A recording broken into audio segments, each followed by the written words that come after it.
Assalamualaikum warahmatullahi wabarakatuh.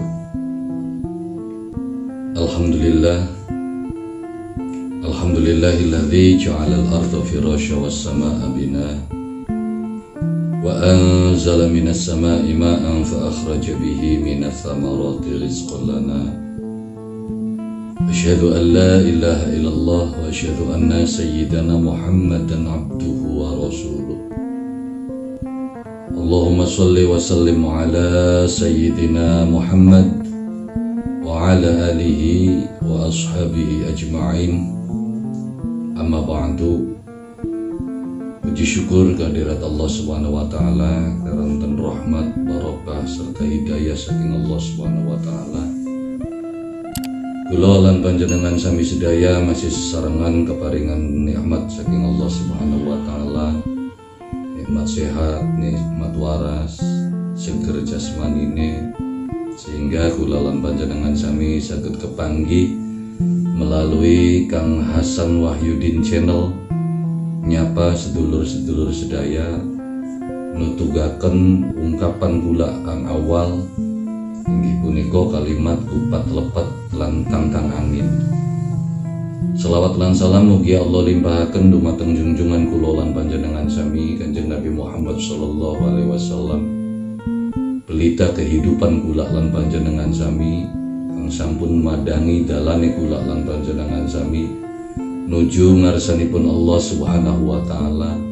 Dan muga-mugi kula lan panjenengan sami sedaya katut den aku dados golongane umat Kanjeng Nabi Muhammad sallallahu alaihi wasallam. Sedulur saking pituduh, pitutur wong tua kula lan panjenengan sami kang awal inggih punika kupat sampun kula terangaken, salanjutnya inggih punika lepet uga sampun dijelasaken kaping 3 wasiat pesene wong tua kula lan panjenengan sami inggih punika tangtang angin. Napa je kang maksude tangtang angin inggih punika aja nangtang omongane wong tua kang wis ndi. Karanten wong tua kula lan panjenengan sami kathah pengalamane. Karanten wong tua kula lan panjenengan sami jare bahasane wong Jawa mah wis akeh jumane. Beliau lebih berpengalaman dalam kehidupan. Karena kehidupan yang terjadi dalam dunia ini adalah perumpamaan yang Allah putar ulang berulang-ulang. Wa tilkal amsalu nudawiluha linnas, kata Allah. Perumpamaan itu aku putar ulang dalam kehidupan manusia. Makanya piwarah, piwejang, pitutur, pituah, bahkan dados pitungkas saking wong tua kula lan panjenengan sami inggih punika merupakan pengalaman wong tua kula lan panjenengan sami yang mungkin terjadi dhateng kula lan panjenengan sami kang dados anak putune. Cuma kadang-kadang wong tua ngungkap ya peristiwa-peristiwa mau kadang-kadang beli secara langsung, tapi seringkali menggunakan bahasa-bahasa simbolik kanggo kula lan panjenengan sami kang dadi anak putune. Kenapa menggunakan bahasa simbolik? Kenapa menggunakan metafor? Ya, tidak langsung to the point. Itulah budaya wong tua kula lan panjenengan sami teng tanah Jawa puniki. Engko sanalikane gawe sejarah uga tetep masih menggunakan istilah mendem jero mikul dhuwur, masih anak angga ungguwe, masih anak sopan santune. Jadi wong tua kula lan panjenengan sami ketika ada sesuatu yang diperkirakan tabu buatan langsung diungkap. Dene anak raja nguyui babi, terus babi ini duwe anak. Ya itu kan sopan santune, masa dibilang rajane kononan. Ya, jadi ada cara wong tua kula lan panjenengan sami mengungkapkan segala sesuatunya yang kadang-kadang kita anak cucunya nggak begitu paham, terus langsung memvonis. Ya kayak dene wong tua kula lan panjenengan sami ngandika ning zamane kula masih alit kan sering diomonginan waya bangrep aja pada metu. Engko bakal waya bangrep bocah cilik pada metu bokat anak setan sandakala. Jadi wong tua ngelinakan aja metu waya surupe srengenge. Ya surupe srengenge ku wong Dermayu sering nguntarakaken puniku barang rep. Maksudnya apa? Itu peringatan saking wong tua. Kenapa? Karena waktu yang berbahaya untuk anak-anak itu pada waktu pergantian siang ke malam. Jadi bahasanya wong tua barang rep. Kenapa? Karena secara ilmu pengetahuan alam, ya pelajaran gula lan panjenengan sampai lagi SD SMP kan sering dijelaskan dalam ilmu pengetahuan alam bahwasanya pohon-pohonan pada waktu siang hari itu mengeluarkan oksigen dan menyedot racun yang namanya karbon dioksida. Tapi ketika malam hari pohon ini berubah total. Justru pohon ini menyedot yang namanya oksigen, mengeluarkan racun yang namanya karbon dioksida. Kapan itu terjadi? Saat terbenamnya matahari. Maka saat terbenamnya matahari itu adalah waktu yang berbahaya untuk anak-anak kecil. Ya, maka ketika bocah cilik lagi dolanan ning sor wiwitan gede, terus ninggane pas wiwitan pun lagi nyedot oksigen sehingga berebut oksigen antara si anak dengan pohon. Pohon mengeluarkan zat karbon dioksida yang berbentuk racun untuk anak itu dihirup, akhirnya semaput klenger, daranannya kesambel. Nah, makanya begitu terjadi bocah cilik klenger ning wayahe sore ya digegerkan karena kesambat. Wong tua kula lan panjenengan sami gawe obat arane sambetan sing digerusaken trimo, bengle, menyan ya macam-macam campur dadi siji terus diboreaken. Kenapa? Ya secara ilmu medis pun begitu. Ketika ada orang pingsan harus dikasih aroma yang menyengat, entah itu minyak kayu putih, entah itu minyak wangi, ya kan, atau balsem caplang. Yang penting aroma menyengat supaya apa? Supaya ketika anak ini menghirup aroma, ya kontaks akalnya itu akan connect sehingga dia bisa siuman lagi. Makanya ngobati wong klenger ku ya dikasih aroma yang menyengat. Makanya wong tua kula lan panjenengan sami kan gawe sambetan dak waktu pun durung ana sing arane minyak kayu putih, durung ana minyak angin. Nah, aroma menyengatnya itu dari mana sing sambetan mau? Makanya begitu sambetannya durung tadi, apa yang dilakukan wong tua? Begitu anda bocah klenger, mboke diundang gak jadi sawani. Di sawani kan dilepep-lepep, lepep. Akhirnya anak ini siuman. Ya mungkin itu juga termasuk aroma yang menyengat. Ya, jadi apa yang dikatakan oleh wong tua kula lan panjenengan sami, tolong ayo dipahami dulu, ayo dipelajari dulu. Sebetulnya banyak hal-hal yang begitu berharga, tapi kadang-kadang kula lan panjenengan sami gagal paham. Saking ungkapan wong tua kula lan panjenengan sami. Kenapa gagal paham? Karena kita seringkali gagal memahami bahasa perlambang. Ketika ada orang nikahan, ya mampet pengantin ngantar pengantinnya kudu nggawa pandang karo godhong beringin, itu kan perlambang. Maksudnya apa? Kamu yang menjadi pengantin nih, besok kalau kamu dalam sebuah keluarga, kamu harus bersifat seperti beringin, bisa mengayomi siapapun di dalam kehidupan. Dan juga kamu ketika sudah bersifat seperti beringin, kamu akan seperti pandan, mambune mendi ora. Semua orang mencium aroma kebaikanmu di dalam kehidupan. Jadi pandan beringin itu adalah lambang dari sebuah doa yang tidak terucapkan. Ya, kenapa orang tua kita menggunakan lambang? Karena pada waktu zaman penjajahan kitab-kitab banyak dibakar, kiai-kiai banyak dibunuhin. Makanya bikin perlambang-perlambang untuk mengingatkan kita yang jadi anak cucunya. Ya, bikin suguhan-suguhan itu kan perlambang dalam kehidupan kula lan panjenengan sami. Anane pandan beringin. Ya, ketika selesai akad pernikahan kemudian telur diinjak oleh pengantin laki-laki. Maksudnya apa? Itu mengingatkan bahwa istrimu itu wataknya persis seperti telur, jangan kau kerasi. Kenapa? Karena itulah yang akan menetaskan benih-benihmu dalam kehidupan ini. Kalau istrimu kau lukai, kalau istrimu kau hancurkan seperti telur itu, istrimu beli bisa netes anak sing bagus. Betapa indahnya carane wong tua kula lan panjenengan sami ngelingaken kita kang dadi anak putune dari perlambang-perlambang kehidupan.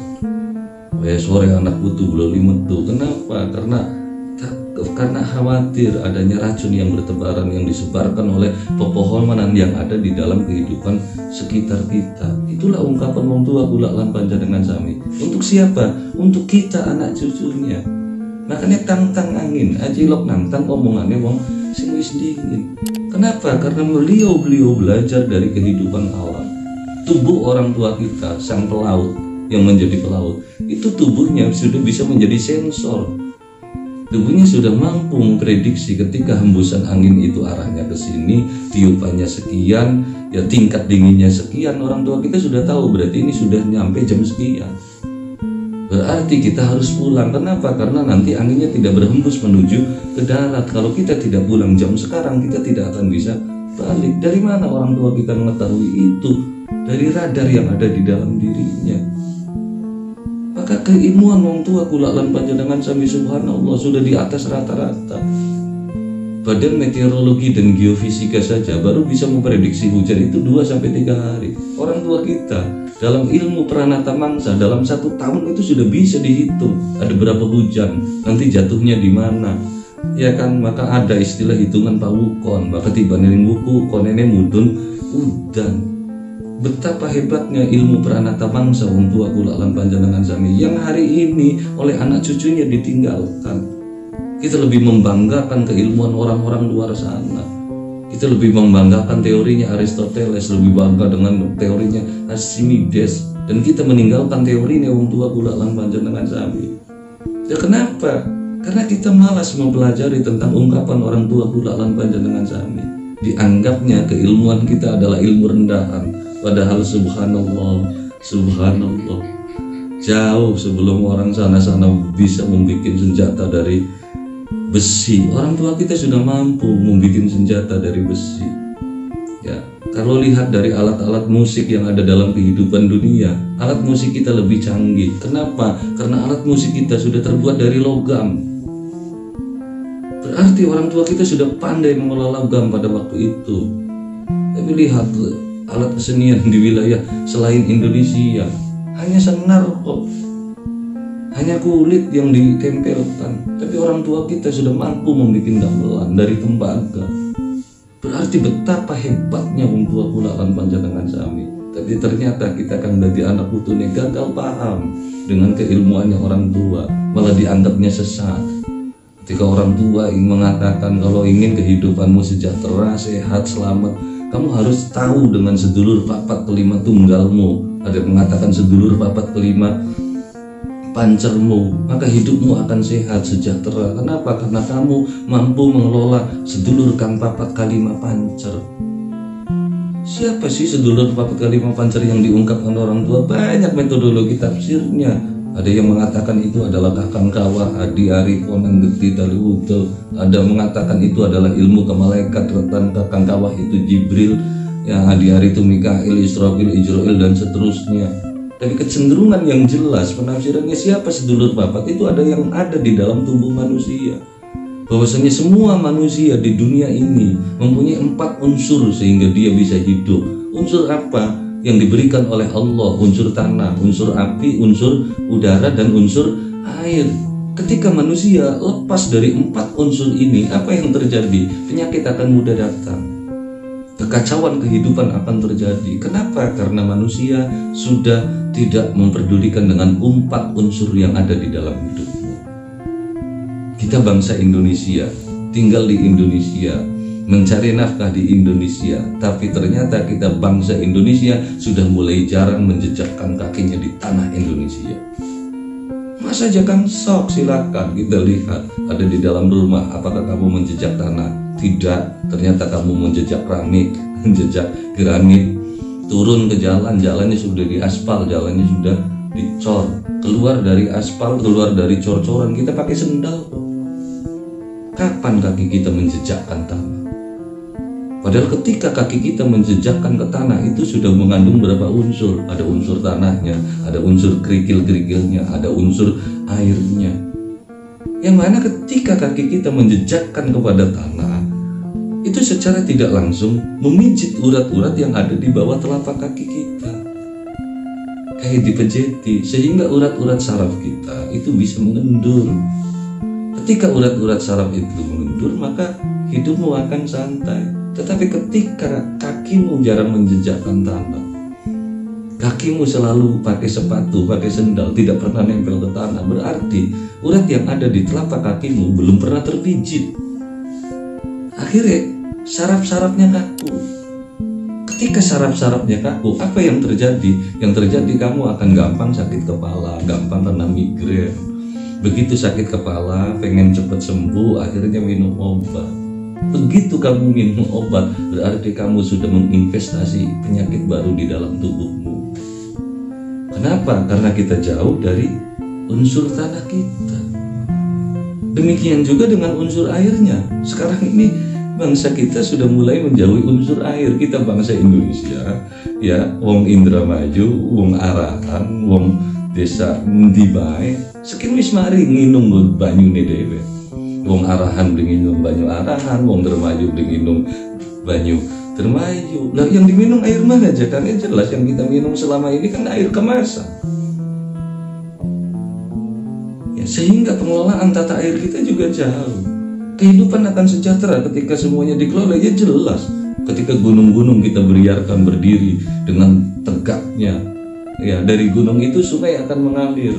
Ya, aliran sungai itu nanti kita bendung untuk apa? Untuk dimanfaatkan sebagai pengairan pertanahan, untuk persawahan, untuk perkebunan. Dari mana? Dari air itu. Ya, dan air itu juga ketika airnya bagus, ya transportasinya juga bisa melalui sebuah jalan air. Ya, ketika muncul sebuah bendungan, bendungnya dialirkan dari bendungan itu, dibuat kincir, maka yang terjadi apa? Pembangkit listrik tenaga air. Ketika pembangkit listriknya itu dari tenaga alam, maka biaya untuk mengeluarkan bayar listrik itu nggak begitu mahal. Kenapa sekarang listrik kita mahal? Karena sudah tidak menggunakan sumber daya alam. Listrik kita pakai bahan bakar, harus beli bahan bakar, harus bikin perawatan dan lain sebagainya, sehingga semakin hari listrik kita semakin mahal. Kenapa? Karena kita sudah mulai menjauh dari papat kalimat tunggal, papat kalimat pancar, apalagi dengan unsur airnya, apalagi dengan unsur apinya. Bahwasanya semua Allah ciptakan untuk manusia, dan manusia agar bisa memanfaatkan apa yang Allah berikan. Itu pemberian dari Allah Subhanahu wa taala. Wa amma bi ni'mati rabbika fahaddits. Kalau engkau mendapat nikmat dari Allah, fahaddits, maka perbaharui nikmat itu supaya menjadi rahmat dan barokah di dalam kehidupan. Begitu hebatnya wong tua kula lan panjenengan sami memberikan pendidikan, memberikan pelajaran dari simbolik-simbolik kehidupan. Cuman sayangnya kitanya juga ya aneh juga ketika berbicara para wali. Ya, yang kita tangkap itu kesaktian para wali. Wali itu bisa terbang, wali bisa mendem, wali bisa ngilang. Tapi tidak pernah menjelaskan bagaimana para wali itu mengembangkan Islam dalam kehidupan bangsa Indonesia. Kenapa Islam di Indonesia bisa tersebar begitu hebat dalam jangka waktu kurang 50 tahun? Negara yang tadinya Hindu dan Buddha itu berubah total menjadi beragama Islam. Bahkan Islam mampu mendirikan kekhalifahan Islam di tanah Jawa ini kurang dari 50 tahun.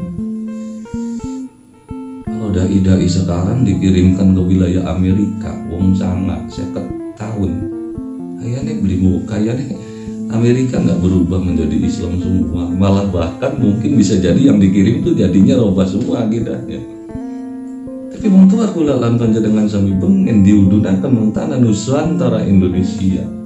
Satu persatu bisa merubah kehidupan bangsa Indonesia, baik secara ideologi, baik itu secara pemikiran, bahkan bisa memajukan pertanian bangsa Indonesia. Ya, kenapa orang tua kita para wali bisa masuk? Karena mereka mempunyai keahlian. Ketika perang Paregreg, ya Paregreg di Majapahit terjadi 30 tahun. Terjadi perang Paregreg di tanah Majapahit. Apa yang terjadi di Majapahit? Itu terjadi krisis ekonomi, krisis pangan. Kenapa? Karena wongnya ngurusi perang. Sehingga tanah persawahan terbengkalai. Siapa? Datang waliullah ke tanah Jawa. Untuk apa? Apa yang pertama kali beliau bangun? Ternyata bukan pesantren. Yang beliau bangun adalah pertama kali adalah bendungan. Untuk apa? Untuk menjadikan tanah pengairan. Ya, yang tadinya di tanah Jawa itu panennya 1 tahun sekali karena mengandalkan tanda hujan. Sekarang dibikin oleh seorang wali ini, ya, membikin bendungan. ya membuat pengairan pertanian secara teknis, ya sehingga bisa panen 2 sampai 3 kali. Ya, semua hartanya dia masukkan ke dalam untuk membangun bendungan dan aliran-aliran sungai sampai habis hartanya. Maka beliau membutuhkan seorang investor. Maka datanglah investor dari Cina yang namanya Ma Huang. Itu bikin pertanian. Ya, Ma Huang itu siapa? Ma Huang itu sekretarisnya Panglima Cheng Ho yang datang ke tanah Indonesia membangun pertanian. Ya, sehingga bangkit pertanian Majapahit pada waktu itu. Setelah selesai krisis pangan, ternyata Majapahit juga krisis ilmu tata negara. Maka dikirim seorang ulama dari Azerbaijan menuju ke Nusantara Indonesia. Untuk apa? Mendidik ilmu tata negara. Begitu mengajarkan ilmu tata negara, semua pangeran-pangeran, anak-anaknya raja itu belajar sama sang ahli tata negara. Sehingga apa? Sehingga Islam mempunyai kesempatan yang begitu hebat, karena yang masuk itu adalah para pangeran-pangeran. Di samping diajarkan ilmu ketatanegaraan, diutamakan tentang ajaran agama Islam, sehingga banyak turunan-turunan raja yang masuk ajaran agama Islam. Ya, setelah anak-anak raja itu belajar ilmu ketatanegaraan, mereka butuh pasukan perang. Ya, sehingga mereka mencari para ahli perang. Maka didatangkanlah dari wilayah Palestina. Siapa? Beliau adalah Sunan Ngudung, bapaknya Sunan Kudus alias bapaknya Ja'far Shadiq. Ya, didatangkan ke sini untuk melatih peperangan. Ya, setelah itu muncul siluman-siluman berbagai macam. Apa? Dikirimkan lagi ahli ruqyah. Ya, untuk menghancurkan jin setan merkayangan. Siapa beliau? Adalah Maulana Maghribi. Dikirim ke tanah Jawa untuk memusnahkan atau melumpuhkan siluman-siluman yang ada di tanah Jawa. Ya, maka dalam kehidupan bangsa Indonesia, dalam kehidupan masyarakat Jawa, itu banyak simbol-simbol yang hari ini belum bisa dipecahkan oleh kita anak cucunya. Maka mari kita belajar. Kalau saja keilmuan orang tua kita sekarang ini kita pelajari, kita telusuri, bahkan kalau bisa dijadikan tesis atau semacam kurikulum dan diajar-ajarkan kepada anak-anak kita, tentunya anak-anak kita juga akan memahami tentang alam dan kondisi kehidupan bangsa Indonesia. Kenapa kita sekarang hidupnya menjadi kacau? Karena seringkali kita menentang alam dalam kehidupan, karena untuk mengikuti budaya orang lain. Ya, sudah tahu kita nih hidupnya di wilayah Khatulistiwa yang mataharinya bersinar 12 jam dalam sehari. Ternyata pakaian kita meniru orang luar sana. Ketika ngantor pakainya jas, pakainya dasi, yang ditirukan orang-orang barat. Loh, kenapa? Nah, di barat kan ada musim salju, di barat kan musimnya dingin, maka pantas ketika pakai jas, pakai dasi. Untuk apa? Untuk menghangatkan tubuhnya. Nah, sekarang kita dalam kehidupan bangsa Indonesia menggunakan jas. Ya jelas ada pembengkakan biaya pada akhirnya. Di mana aja kan letak pembengkakan biayanya? So, ketika kita ngantor pakai jas, pakai dasi, pakai sepatu, datang ke kantor, udaranya panas, mataharinya menyengat. Apa yang terjadi? Nyamankah kita di kantor seperti itu? Kurang nyaman. Maka ketika kurang nyaman, akhirnya pasang kipas. Satu ruangan satu kipas. Nanti kalau 1000 ruangan berapa kipas? Mending kalau kipas yang hanya dipasang. Mereka juga tetap tidak tahan ketika ada kipas, maka harus dipasang AC. Ketika pasang AC, berapa energi yang harus kita keluarkan? Berapa budget yang kita keluarkan? Kenapa? Karena ketidakcocokan pakaian yang kamu pakai dengan iklim yang ada dalam kehidupan kita, maka akan menambah beban biaya di dalam kehidupan. Kalau mau kita hitung kantor-kantor dalam kehidupan bangsa Indonesia, ya untuk AC-nya saja, untuk pendinginnya saja, itu cukup untuk kehidupan anak cucu kita, untuk menyekolahkan anak cucu kita gratis kok. Kenapa? Membengkak, sok dihitung berapa bayar AC-nya, berapa harga AC-nya, nanti per bulannya setor listriknya berapa. Dari sekian puluh ribu kantor dalam kehidupan bangsa Indonesia yang menggunakan AC, sok kita hitung. Inilah pembengkakan biaya. Kenapa? Karena kita melepaskan 4 unsur itu. Maka ajaran wong tua kula lan panjenengan sami adalah untuk mempermudah kehidupan kula lan panjenengan sami. Bukan berarti menentang ajaran agama Allah Subhanahu wa taala. Justru Allah pun menganjurkan kula lan panjenengan sami untuk bersatu dengan alam dan kehidupan. Kita diperintahkan untuk melihat matahari. Ada apa dengan matahari? Ketika Allah bersumpah dengan kalimat wa ya wal asri ya wad duha ya wal laili ya wan nahari. Coba kita pelajari kenapa Allah bersumpah dengan kalimat-kalimat itu. Ada rahasia apa di balik itu semua? Kenapa? Karena selama ini kita baca Quran hanya sekedar baca, tidak pernah mempunyai keinginan untuk mempraktekkannya di dalam kehidupan. Ketika Allah menyatakan inna a'tainakal kautsar, kata Allah, aku telah berikan kepadamu nikmat yang begitu banyak. Fasholli li rabbika, maka dekatkan dirimu kepada Tuhanmu. Wanhar, korbankan hartamu, bendamu, ya, waktumu untuk orang-orang yang ada di sekitarmu, bahkan nyawamu kamu pertaruhkan untuk kesejahteraan masyarakat bersama. Sebagaimana orang tua kita dulu mempertaruhkan darahnya, mempertaruhkan nyawanya untuk kemerdekaan bangsa Indonesia. Agar apa? Agar kita yang menjadi anak cucunya menjadi orang-orang yang sejahtera hidupnya. Mereka berani mengorbankan nyawanya.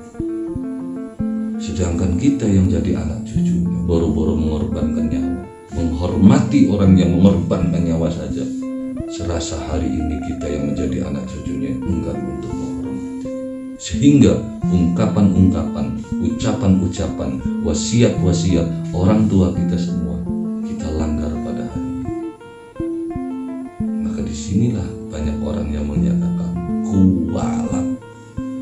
Na'udzubillah, summa na'udzubillah min dzalik. Moga-moga faktor yang ketiga ini bisa nyadarakan kula lan panjenengan sama, bisa ngelingaken kula lan panjenengan sama, bahwasane pesene wong tua, jom bokat siram besok gede kalawan lawan pengen selamat dunia sampai akhirat aja kari ngarep rumah gantungan kupat lepet tangan. Kupat kudu bisa ngaku lepat, lepet kudu bisa ngelep sing rapat, tang angin aja ilok nantang omongannya sing wis dene. Begitu hebat. Makanya wong tua kula lan panjenengan sami selalu membikin acara. Ya bulan surah gawe bubur surah, bulan bala gawe cimplo. Oh cimplo apa urusannya kan? Itu kan cimplo sebuah pelajaran. Ada asal usulnya, oh jelas ada. Bagaimana jika asal usulnya cimplo? Silakan di episode berikutnya. Insyaallah kula bakal mengungkap asal usulnya cimplo kubriwen. Terus maksudnya apa? Untuk apa? Bagi anak cucu kita, pelajaran apa yang kita dapat dari cimplo itu? Siapa yang mengawali cimplo? Bagaimana diawali? Monggo kula aturi teng episode selajengnya kula badhe kandha tentang awal-awale cimplo. Terus kanggo saniki kula cakepaken semanten. Pilih wonten kelepatan atau nampi kekurangan saking ungkapan kula awit awal sampai tekan akhir. Dari bahasane wong ngomong kula sering ngandhakaken kupat pirang-pirang kupat. Nyusul kupat wong Jagapura bokat kula wonten salah lan lepat. Kula nyuwun den pangapura. Billahi hidayah wa taufik. Wassalamualaikum warahmatullahi wabarakatuh.